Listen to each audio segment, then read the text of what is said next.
Hello student, एक बार फिर से आपका स्वागत है मेरे यूट्यूब चैनल पर। आज मैं आपसे थर्मोडायनामिक्स टॉपिक से कुछ इंपॉर्टेंट एमसीक्यू को डिस्कस करूंगा जो आपके आने वाले सेमेस्टर एग्जाम में लाभदायक होगा। पहला क्वेश्चन पूछ रहा है, in an isochoric process the work done to an ideal gas is. समआयतनिक प्रक्रम में आदर्श गैस द्वारा कितना कार्य किया जाएगा। ठीक है, तो आपको पता है कि आइसोकोरिक प्रोसेस में होता क्या है। When any thermodynamic process changes in this process क्या होता है, चेंज इन वॉल्यूम। वॉल्यूम में जो चेंज होगा, चेंज इन वॉल्यूम, जिसको हम लिखते हैं डीवी से, वो जीरो होता है। मतलब इनिशियल वॉल्यूम बराबर होगा किसके, फाइनल वॉल्यूम। ठीक है, केवल चेंज होगा क्या, ओनली प्रेशर एंड टेम्परेचर। दाब और ताप में परिवर्तन होगा। जैसा कि आपको पता है कि वर्क डन क्या होता है, P into D. Change in volume zero है तो कुल टोटल वर्क डन कितना आने वाला है, जीरो। ठीक है, तो option number 1 is the correct option. Next question पूछ रहा है, in which process there is a change in the internal energy of the system. आंतरिक ऊर्जा में परिवर्तन किस प्रक्रम में होता है। ऑप्शन आपके गिवन है, आइसोथर्मल समतापी प्रक्रम, एडियाबैटिक रूडोस प्रक्रम, फ्री एक्सपेंशन मुक्त प्रसार, साइक्लिक चक्रीय प्रक्रम। तो आइसोथर्मल प्रोसेस में क्या होता है, कोई भी थर्मोडायनामिक प्रोसेस जिसमें हमेशा क्या होता है, टेम्परेचर, ताप हमेशा क्या होता है, कांस्टेंट होता है। टेम्परेचर कांस्टेंट होगा through out the thermodynamic process. और आपको पता है कि इंटरनल एनर्जी किससे रिलेटेड होता है, N C V D T. तो जब टेम्परेचर कांस्टेंट हो गया, चेंज इन टेम्परेचर जीरो है, चेंज इन इंटरनल एनर्जी क्या आने वाला है, zero. No change in internal energy. ठीक है, फ्री एक्सपेंशन में, फ्री एक्सपेंशन क्या होता है, if a system expands, system expand हो रहा है, नो हीट इंटर्स और leaves the system and also no work is done by और ऑन द सिस्टम। मतलब ना तो ऊष्मा का स्थानांतरण हो रहा है सिस्टम से सराउंडिंग के बीच में, ना ही वर्क डन का। यहाँ पर भी क्या होने वाला है, change in internal energy zero आने वाली है। साइक्लिक प्रोसेस में भी आपको बताया था कि अगर इनिशियल से फाइनल स्टेट में जा रहा है और एक बार में फिर से वहीं पर वापस आ जा रहा है, तो ये कैसा प्रक्रम होता है, साइक्लिक प्रक्रम होता है। ठीक है, साइक्लिक प्रक्रम में भी इंटरनल एनर्जी क्या आने वाला है, जीरो। बिकॉज इंटरनल एनर्जी कैसा है, इंटरनल एनर्जी स्टेट फंक्शन है। कैसा फंक्शन है, स्टेट फंक्शन और पॉइंट फंक्शन। ठीक है, तो आपका जो करेक्ट ऑप्शन होगा वो एडियाबैटिक होगा, क्योंकि एडियाबैटिक में क्या होगा, चेंज इन हीट हमेशा क्या है, जीरो। चेंज इन हीट क्या आने वाला है, जीरो, है ना। Change in heat zero. तो फर्स्ट लॉ ऑफ थर्मोडायनेमिक्स में D Q D plus D W. तो जो चेंज इन इंटरनल एनर्जी आने वाला है वो किसके बराबर आने वाला है, चेंज इन वर्क डन। तो आपसे क्वेश्चन में यही पूछ रहा था किस प्रोसेस में इंटरनल एनर्जी का चेंज होगा, तो ऑप्शन है आपका एडियाबैटिक। नेक्स्ट क्वेश्चन है कि तीन आपसे प्रोसेसेस दिए हुए हैं, a system is taken from state A. Suppose कर ये स्टेट ए है और ये स्टेट बी है। यहाँ पर आई ये क्या है, स्टेट ए है, और एफ क्या है, स्टेट बी है। Through three different path 1, 2 and 3 the work done is maximum. पूछ रहा है किस प्रोसेस में कार्य अधिकतम होगा, किस प्रोसेस में कार्य अधिकतम होगा। तो पहला प्रोसेस है आई बी एफ। आई बी एफ में क्या होता है, प्रोसेस 1 प्रोसेस है। और आई ई एफ ये कौन सा प्रोसेस है, प्रोसेस 2 प्रक्रम 2 है। और I A F this process is process 3। So अब आपको पता है, एक नोट कि किसी प्रक्रम में निकाय द्वारा सिस्टम द्वारा अथवा निकाय पर किए गए कार्य का मान न केवल निकाय के प्रारंभिक इनिशियल एंड फाइनल पोजीशन पर निर्भर करता है बल्कि उस पाथ पर निर्भर करता है। जैसा कि आपको पता है कि वर्क कैसा होता है, पाथ फंक्शन। वर्क क्या होता है, पाथ फंक्शन, ये आपको पता है। तो अब आपको निकालना क्या है, work done. Work done in process 3 मतलब आई ए एफ। इस प्रोसेस में फिर कितना वर्क डन हुआ, तो पहले तो आई से ए जाने में कितना work done plus A to F. भाई आई से ए में जाने में कितना वर्क डन हुआ और ए से एफ में जाने पर कितना वर्क डन। आई से ए में देखिए प्रेशर कांस्टेंट है, प्रेशर कांस्टेंट है और वॉल्यूम में कितना चेंज है, V F minus V I, V F minus V I, ठीक है।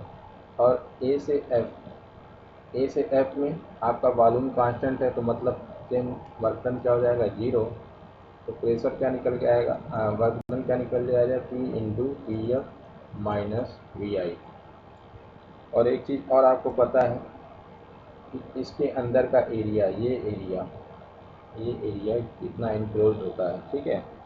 तो area of rectangle, area of rectangle I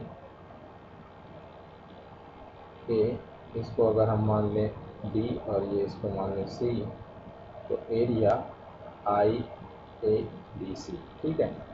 second, अब इसमें निकालते हैं आई बी एफ। आई बी एफ में क्या होगा, आई से बी में, आई से बी में कितना वर्क डन हुआ, आई से बी में वर्क डन जीरो होगा क्योंकि वॉल्यूम क्या है, कांस्टेंट है, ठीक है। और बी से एफ में कितना वर्क डन हुआ, P F into V F minus P F into V F minus I. तो ये भी आपको पता है कि एरिया ऑफ रेक्टेंगल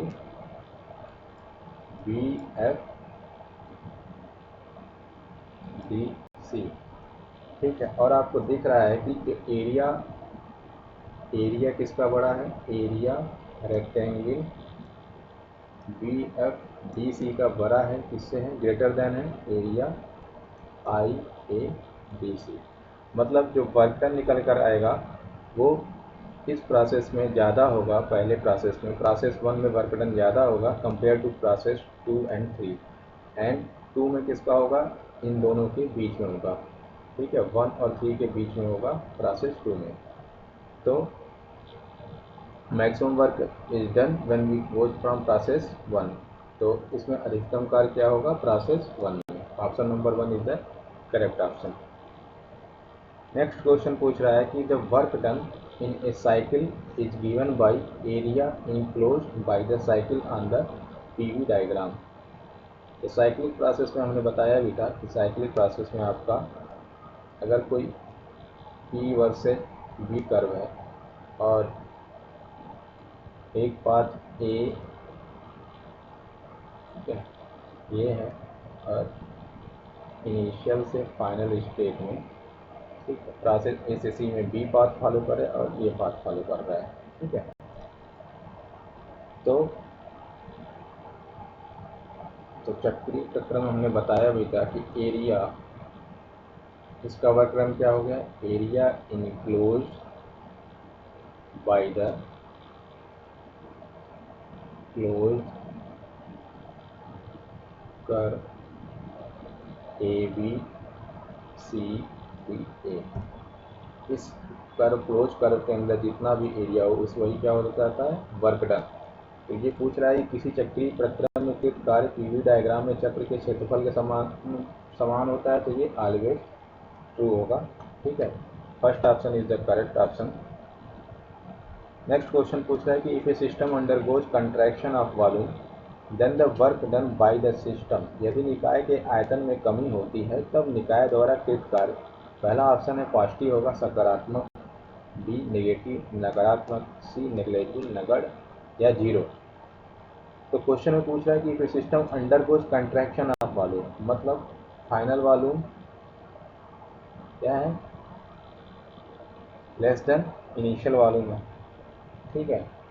तो फाइनल वॉल्यूम इनिशियल वॉल्यूम से कम है तो वर्क डन हमेशा क्या आने वाला है, बाय द सिस्टम नेगेटिव, ठीक है, work done by the system negative. तो option number B is the correct option. Next question पूछा है, if a system performs work delta W when an amount of heat delta Q is added to the system. The corresponding change in internal energy is value, a unique function of initial and final irrespective of the mode of change.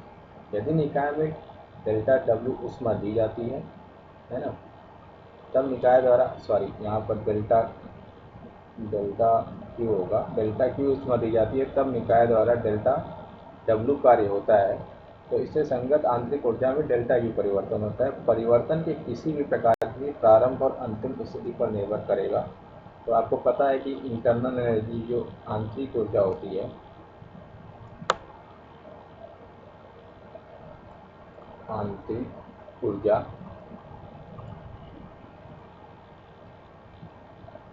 ऊर्जा is an state function. Internal energy क्या है, state function है। It only depends upon initial and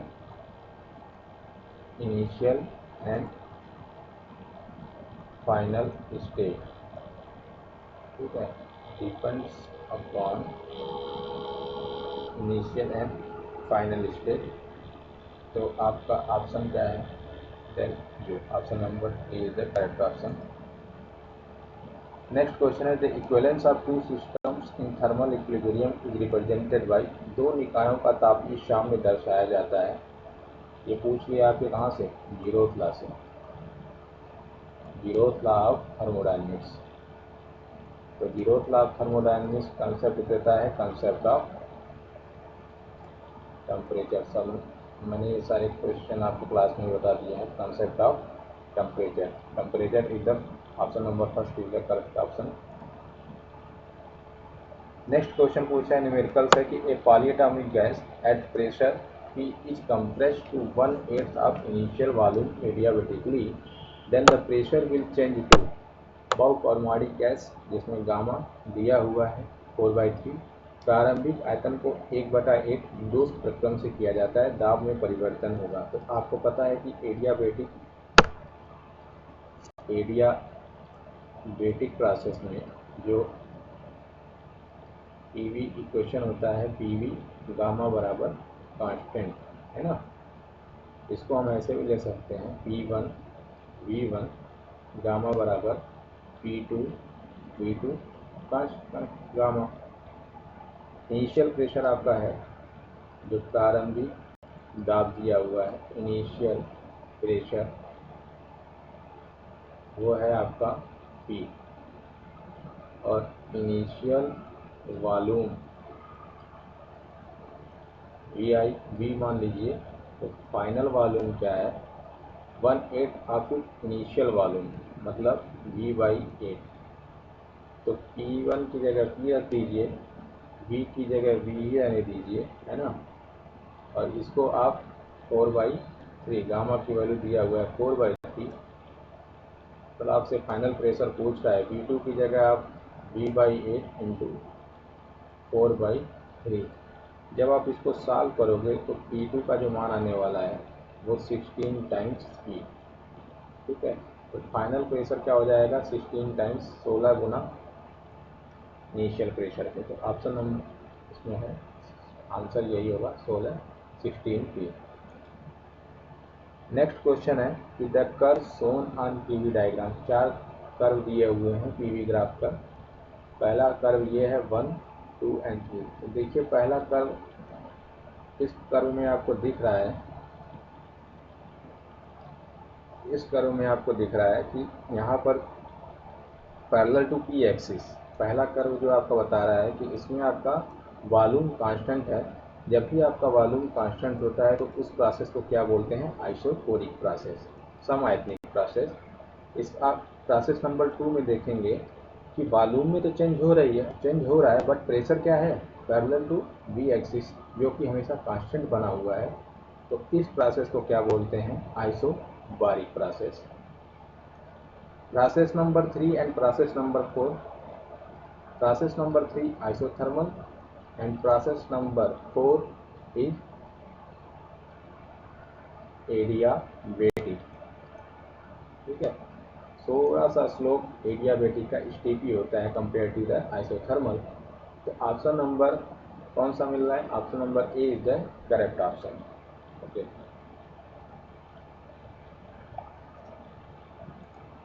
next question है कि a given system undergoes a change in which work done by the system equals the decrease in the internal energy. ठीक है, यदि निकाय द्वारा कृत कार्य निकाय की आंतरिक ऊर्जा में परिवर्तन के बराबर है तब यह परिवर्तन। ठीक है, तो आंतरिक ऊर्जा किसके बराबर है? डिक्रीज। ये अब आपसे पूछ रहा है कि यह परिवर्तन क्या होगा। तो आपको पता है कि एडियाबेटिक प्रोसेस में न तो ऊष्मा का बाहर से निकाय के अंदर जा सकती है, न तो बाहर से अंदर आ सकती है, न तो बाहर जा सकती है। ठीक है, तो इसमें क्या होता है, निकाय का सिस्टम में जो होता है टेम्परेचर हमेशा क्या होता है? Temperature always changes. ठीक है, एडियाबेटिक प्रोसेस में टेम्परेचर ताप हमेशा क्या होता है? स्थिर न रह करके परिवर्तित होता रहता है। ठीक है, स्थिर न होकर के क्या होता है? परिवर्तित होता रहता है। तो इसमें दो प्रोसेस होते हैं, एक तो होता है कि adiabatic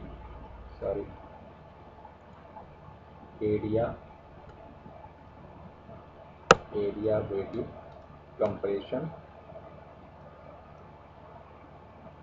and second one is the adiabatic